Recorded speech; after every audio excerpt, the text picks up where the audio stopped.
আজকে আমি long video নিয়ে এসে পড়লাম আবার। তো দেখো, কাতলা মাছের রেসিপি তোমাদের কাছে শেয়ার করব।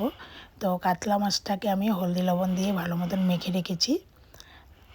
হলদি লবণটাকে দিয়ে ভালো মতন মাখছি, তারপরে আমি একটা একটা করে মাছটাকে ফ্রাই করে নেব। একটা একটা করে মাছটাকে ফ্রাই করা দিয়েছি। এখন দেখো, আমি সবজি নিয়ে বসে গেলাম যে আমি কি দিয়ে বানাবো বলে। তো সব সবজিই ছিল, দেখতেই পারছো তোমরা। তো আমি ভাবলাম লাস্টে যে কি দিয়ে বানাবো। তারপরে দেখো, এখানে আমার মাছ কাটা মানে মাছ ভাজি হয়ে গিয়েছে। তারপরে আমি এখানে শালগম দিয়ে বানাবো, শালগম আলু দিয়ে। তারপরে দেখো, আমি কালিজিরা সোমবার দিয়েছি, পেঁয়াজ সোমবার দিয়েছি।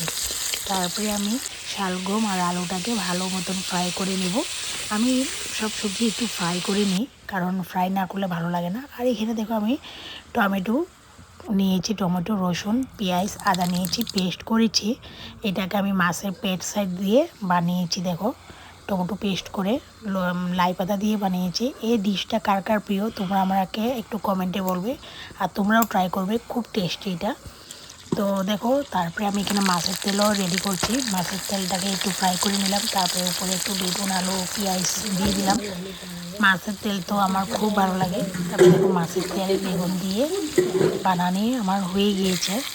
দেখো, বেগুন দিয়ে মাছের তেল বানানি কমপ্লিট। তো মাছের তেলও আমার খুব খুব প্রিয়। তারপরে দেখো, মাছের তেলও আমার কমপ্লিট হয়ে গিয়েছে। দেখো, লাস্টের দিয়ে একটু ধনিয়া পাতা দিয়ে দিলাম।